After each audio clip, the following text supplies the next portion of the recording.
Bienvenue dans notre maison d'édition, l'IA. Découvrez gratuitement des livres audio en français. Pour ne pas manquer nos prochaines vidéos, abonnez-vous à notre chaîne. Le deuxième sexe par Simone de Beauvoir lu par Liam Maloney. Pour améliorer votre expérience de lecture, vous pouvez activer le sous-titrage et ajuster la vitesse de lecture. Chapitre 3, le point de vue du matérialisme historique. La théorie du matérialisme historique a mis en lumière de très importantes vérités. L'humanité n'est pas une espèce animale, c'est une réalité historique. La société humaine est un antiphysis. Elle ne subit pas passivement la présence de la nature, elle la reprend à son compte. Cette reprise n'est pas une opération intérieure et subjective. Elle s'effectue objectivement dans la praxis. Ainsi, la femme ne saurait être considérée simplement comme un organisme sexué. Parmi les données biologiques, seules ont une importance celles qui prennent dans l'action une valeur concrète. La conscience que la femme prend d'elle-même n'est pas définie par sa seule sexualité. Elle reflète une situation qui dépend de la structure économique de la société, structure qui traduit le degré de l'évolution technique auquel est parvenue l'humanité. On a vu que biologiquement les deux traits essentiels qui caractérisent la femme sont les suivants. Sa prise sur le monde est moins étendue que celle de l'homme. Elle est plus étroitement asservie à l'espèce. Mais ces faits prennent une valeur tout à fait différente selon le contexte économique et social. Dans l'histoire humaine, la prise sur le monde ne se définit jamais par le corps nu. La main, avec son pouce préhensif, déjà se dépasse vers l'instrument qui multiplie son pouvoir.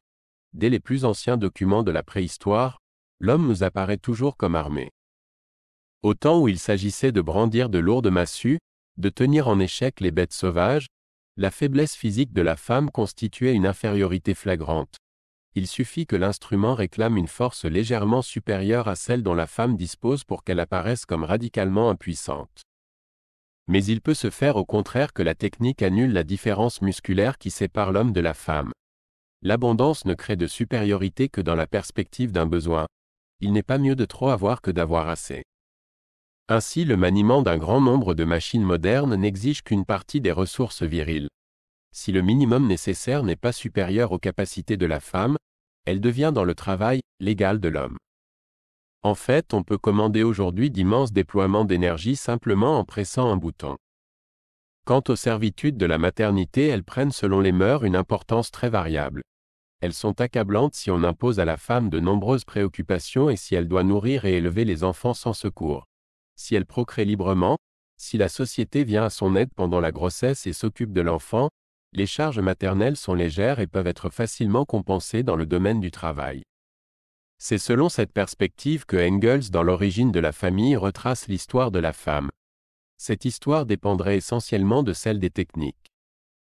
À l'âge de la pierre, quand la terre était commune à tous les membres du clan, le caractère rudimentaire de la bêche, de la houe primitive limitait les possibilités agricoles. Les forces féminines étaient à la mesure du travail exigé par l'exploitation des jardins. Dans cette division primitive du travail, les deux sexes constituent déjà en quelque sorte deux classes. Entre ces classes il y a égalité. Tandis que l'homme chasse et pêche, la femme demeure au foyer. Mais les tâches domestiques embrassent un travail productif. Fabrication des poteries, tissage, jardinage. Et par là elle a un grand rôle dans la vie économique. Par la découverte du cuivre, de l'étain, du bronze, du fer, avec l'apparition de la charrue, l'agriculture étend son domaine. Un travail intensif est exigé pour défricher les forêts, faire fructifier les champs. Alors l'homme recourt au service d'autres hommes qu'il réduit en esclavage. La propriété privée apparaît. Maître des esclaves et de la terre, l'homme devient aussi propriétaire de la femme. C'est là, la grande défaite historique du sexe féminin. Elle s'explique par le bouleversement survenu dans la division du travail par suite de l'invention des nouveaux instruments. La même cause qui avait assuré à la femme son autorité antérieure dans la maison, son confinement dans les travaux du ménage, cette même cause y assurait maintenant la prépondérance de l'homme. Le travail de ménage de la femme disparaissait dès lors à côté du travail productif de l'homme. Le second était tout, le premier une annexe insignifiante. Alors le droit paternel se substitue au droit maternel. La transmission du domaine se fait de père en fils et non plus de la femme à son clan. C'est l'apparition de la famille patriarcale fondée sur la propriété privée. Dans une telle famille, la femme est opprimée. L'homme régnant en souverain se permet entre autres des caprices sexuels. Il couche avec des esclaves ou des hétaïres, il est polygame. Dès que les mœurs rendent la réciprocité possible, la femme se venge par l'infidélité. Le mariage se complète naturellement par l'adultère. C'est la seule défense de la femme contre l'esclavage domestique où elle est tenue. L'oppression sociale qu'elle subit est la conséquence de son oppression économique. L'égalité ne peut se rétablir que lorsque les deux sexes auront des droits juridiquement égaux. Mais cet affranchissement exige la rentrée de tout le sexe féminin dans l'industrie publique. La femme ne peut être émancipée que lorsqu'elle peut prendre part dans une grande mesure sociale à la production et n'est plus réclamée par le travail domestique que dans une mesure insignifiante. Et cela n'est devenu possible que dans la grande industrie moderne, qui non seulement admet sur une grande échelle le travail de la femme mais encore l'exige formellement. Ainsi le sort de la femme et celui du socialisme sont intimement liés comme on le voit aussi dans le vaste ouvrage consacré par Bebel à la femme. La femme et le prolétaire, dit-il, sont tous deux des opprimés. C'est le même développement de l'économie à partir du bouleversement apporté par le machinisme qui doit les libérer l'un et l'autre. Le problème de la femme se réduit à celui de sa capacité de travail. Puissante au temps où les techniques étaient adaptées à ses possibilités, détrônée quand elle est devenue incapable de les exploiter, elle retrouve dans le monde moderne son égalité avec l'homme. Ce sont les résistances du vieux paternalisme capitaliste qui dans la plupart des pays empêchent cette égalité d'être concrètement accomplie. Elle le sera du jour où ces résistances seront brisées. Elle l'est déjà en URSS, affirme la propagande soviétique. Et quand la société socialiste se sera réalisée dans le monde entier, il n'y aura plus des hommes et des femmes mais seulement des travailleurs égaux entre eux. Bien que la synthèse ébauchée par Engels marque un progrès sur celle que nous avons examinée antérieurement, elle nous déçoit. Les problèmes les plus importants sont escamotés.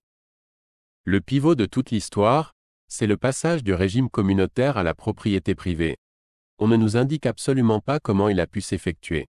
Engels avoue même que nous n'en savons rien jusqu'à présent. Non seulement il en ignore le détail historique, mais il n'en suggère aucune interprétation. De même, il n'est pas clair que la propriété privée ait fatalement entraîné l'asservissement de la femme. Le matérialisme historique prend pour accorder des faits qu'il faudrait expliquer. Il pose, sans le discuter, le lien d'intérêt qui rattache l'homme à la propriété. Mais où cet intérêt, source des institutions sociales, a-t-il lui-même sa source ? Ainsi l'exposé de Engels demeure-t-il superficiel et les vérités qu'il découvre apparaissent comme contingentes. C'est qu'il est impossible de les approfondir sans déborder le matérialisme historique. Il ne saurait fournir de solution aux problèmes que nous avons indiqués parce que ceux-ci intéressent l'homme tout entier et non cette abstraction qu'est l'homo economicus. Il est clair par exemple que l'idée même de possession singulière ne peut prendre de sens qu'à partir de la condition originelle de l'existant. Pour qu'elle apparaisse, il faut d'abord qu'il y ait dans le sujet une tendance à se poser dans sa singularité radicale, une affirmation de son existence comme autonome et séparée. On comprend que cette prétention soit demeurée subjective, intérieure, sans vérité, tant que l'individu n'avait pas les moyens pratiques de la satisfaire objectivement. Faute d'outils adéquats, il n'éprouvait pas d'abord son pouvoir sur le monde, il se sentait perdu dans la nature et dans la collectivité, passif, menacé, joué de forces obscures. C'est seulement en s'identifiant au clan tout entier qu'il osait se penser. Le totem, le mana, la terre étaient des réalités collectives. Ce que la découverte du bronze a permis à l'homme, c'est dans l'épreuve d'un travail dur et productif de se découvrir comme créateur. Dominant la nature, il n'a plus peur d'elle, il a l'audace en face des résistances vaincues de se saisir comme activité autonome, de s'accomplir dans sa singularité. Mais cet accomplissement ne se fut jamais réalisé si l'homme ne l'avait originellement voulu. La leçon du travail ne s'est pas inscrite en un sujet passif. Le sujet s'est lui-même forgé et conquis en forgeant ses outils et conquérant la terre. D'autre part, l'affirmation du sujet ne suffit pas à expliquer la propriété. Dans le défi, la lutte, le combat singulier, chaque conscience peut tenter de s'élever à la souveraineté. Pour que le défi ait pris la forme du potlatch, c'est-à-dire d'une rivalité économique, pour qu'à partir de là le chef d'abord, puis les membres du clan, aient revendiqué des biens privés, il faut qu'il se trouve dans l'homme une autre tendance originelle. Nous avons dit déjà au chapitre précédent que l'existant ne réussit à se saisir qu'en s'aliénant. Il se cherche à travers le monde sous une figure étrangère et qu'il fait sienne. Dans le totem, Le mana, dans le territoire qu'il occupe, c'est son existence aliénée que rencontre le clan. Quand l'individu se sépare de la communauté, il réclame une incarnation singulière. Le mana s'individualise dans le chef, puis en chaque individu. Et en même temps, chacun tente de s'approprier un morceau du soi, des instruments de travail, des récoltes. Dans ces richesses qui sont siennes, c'est lui-même que l'homme retrouve parce qu'il s'est perdu en elles. On comprend alors qu'il puisse leur accorder une importance aussi fondamentale qu'à sa vie même. Alors l'intérêt de l'homme pour sa propriété devient une relation intelligible. Mais on voit qu'on n'en peut pas rendre compte par l'outil seul. Il faut saisir toute l'attitude de l'homme armé de l'outil, attitude qui implique une infrastructure ontologique. De même, il est impossible de déduire de la propriété privée l'oppression de la femme. Ici encore, l'insuffisance du point de vue de Engels est manifeste. Il a bien compris que la faiblesse musculaire de la femme n'est devenue une infériorité concrète que dans sa relation avec l'outil de bronze et de fer. Mais il n'a pas vu que les limites de sa capacité de travail ne constituaient elles-mêmes un désavantage concret que dans une certaine perspective. C'est parce que l'homme est transcendance et ambition qu'il projette à travers tout nouvel outil de nouvelles exigences. Quand il a eu inventé les instruments de bronze, il ne s'est plus contenté d'exploiter les jardins, il a voulu défricher et cultiver de vastes champs. Ce n'est pas du bronze lui-même qu'a jailli cette volonté. L'incapacité de la femme a entraîné sa ruine parce que l'homme l'a appréhendée à travers un projet d'enrichissement et d'expansion. Et ce projet ne suffit pas encore à expliquer qu'elle ait été opprimée. La division du travail par sexe aurait pu être une amicale association. Si le rapport originel de l'homme avec ses semblables était exclusivement un rapport d'amitié, on ne saurait rendre compte d'aucun type d'asservissement. Ce phénomène est une conséquence de l'impérialisme de la conscience humaine qui cherche à accomplir objectivement sa souveraineté. S'il n'y avait pas en elle la catégorie originelle de l'autre, et une prétention originelle à la domination de l'autre, la découverte de l'outil de bronze n'aurait pu entraîner l'oppression de la femme. Engels ne rend pas non plus compte du caractère singulier de cette oppression. Il a essayé de réduire l'opposition des sexes à un conflit de classe. Il l'a fait d'ailleurs sans beaucoup de conviction. La thèse n'est pas soutenable. Il est vrai que la division du travail par sexe et l'oppression qui en résulte évoquent sur certains points la division par classe. Mais on ne saurait les confondre. Il n'y a dans la scission entre classes aucune base biologique. Dans le travail, l'esclave prend conscience de soi contre le maître. Le prolétariat a toujours éprouvé sa condition dans la révolte, retournant par là à l'essentiel, constituant une menace pour ses exploiteurs. Et ce qu'il vise, c'est sa disparition en tant que classe. Nous avons dit dans l'introduction combien la situation de la femme est différente, singulièrement à cause de la communauté de vie et d'intérêt qui la rend solidaire de l'homme, et par la complicité qu'il rencontre en elle. Aucun désir de révolution ne l'habite, elle ne saurait se supprimer en tant que sexe. Elle demande seulement que certaines conséquences de la spécification sexuelle soient abolies. Ce qui est plus grave encore, c'est qu'on ne saurait sans mauvaise foi considérer la femme uniquement comme une travailleuse. Autant que sa capacité productrice, sa fonction de reproductrice est importante, tant dans l'économie sociale que dans la vie individuelle. Il y a des époques où il est plus utile de faire des enfants que de manier la charrue. Engels a escamoté le problème. Il se borne à déclarer que la communauté socialiste abolira la famille.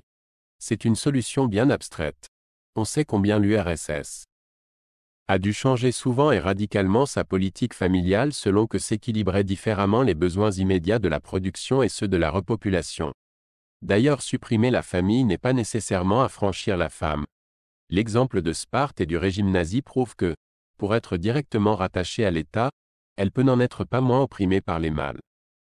Une éthique véritablement socialiste, c'est-à-dire qui cherche la justice sans supprimer la liberté, qui impose aux individus des charges mais sans abolir l'individualité, se trouvera fort embarrassée par les problèmes que pose la condition de la femme. Il est impossible d'assimiler tout simplement la gestation à un travail ou à un service tel que le service militaire.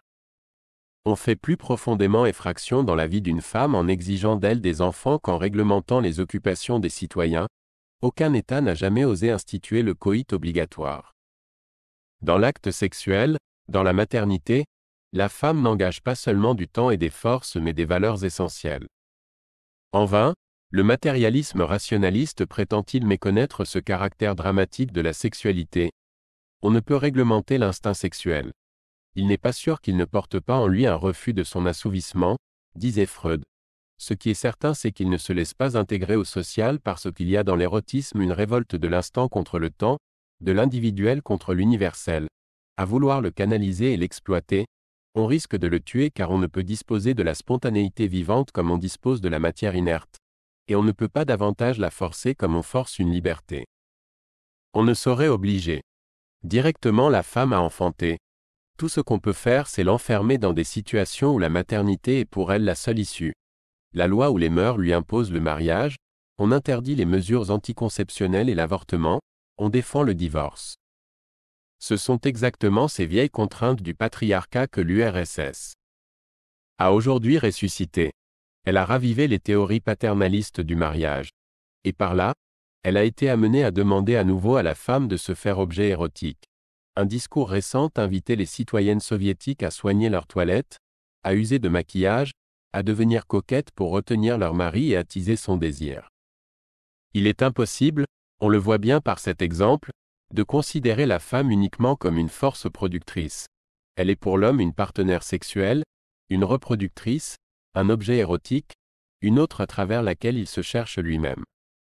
Les régimes totalitaires ou autoritaires ont beau, d'un commun accord, interdire la psychanalyse et déclarer que pour les citoyens loyalement intégrés à la collectivité les drames individuels n'ont pas lieu, l'érotisme est une expérience où la généralité est toujours ressaisie par une individualité.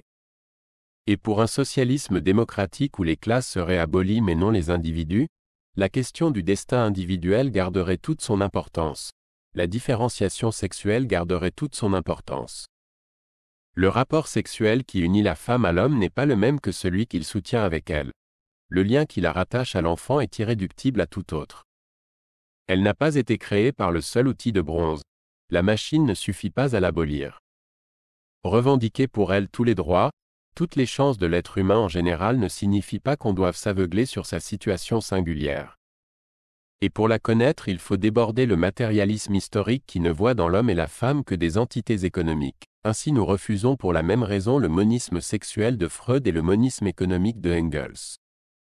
Un psychanalyste interprétera toutes les revendications sociales de la femme comme un phénomène de protestation virile. Au contraire, pour le marxiste, sa sexualité ne fait qu'exprimer par des détours plus ou moins complexes sa situation économique. Mais les catégories clitoridiennes ou vaginales, comme les catégories bourgeoises ou prolétaires, sont également impuissantes à enfermer une femme concrète. Sous-tendant les drames individuels comme l'histoire économique de l'humanité, il y a une infrastructure existentielle qui permet seule de comprendre dans son unité cette forme singulière qu'est une vie. La valeur du freudisme vient de ce que l'existant est un corps. La manière dont il s'éprouve comme corps en face d'autres corps traduit concrètement sa situation existentielle. De même, ce qui est vrai dans la thèse marxiste, c'est que les prétentions ontologiques de l'existant prennent une figure concrète d'après les possibilités matérielles qui s'offrent à lui, singulièrement d'après celles que lui ouvrent les techniques. Mais si on ne les intègre pas à la totalité de la réalité humaine, la sexualité, la technique seule ne saurait rien expliquer. C'est pourquoi chez Freud les interdits posés par le surmoi et les pulsions du moi apparaissent comme des faits contingents. Et dans l'exposé de Engels sur l'histoire de la famille, les événements les plus importants semblent surgir inopinément selon les caprices d'un mystérieux hasard. Pour découvrir la femme, nous ne refuserons pas certaines contributions de la biologie, de la psychanalyse, du matérialisme historique. Mais nous considérons que le corps, la vie sexuelle, les techniques n'existent concrètement pour l'homme qu'en tant qu'il les saisit dans la perspective globale de son existence. La valeur de la force musculaire, du phallus, de l'outil ne saurait se définir que dans un monde de valeurs. Elle est commandée par le projet fondamental de l'existence transcendant vers l'être. Cliquez sur I, en haut à droite de votre écran pour choisir le livre audio que vous aimeriez découvrir. Si cette vidéo vous a plu, vous pouvez mettre un « j'aime » et la partager à vos amis. Par ailleurs, visitez notre bibliothèque sur audible.fr pour explorer notre vaste sélection de livres audio réalisés par l'IA.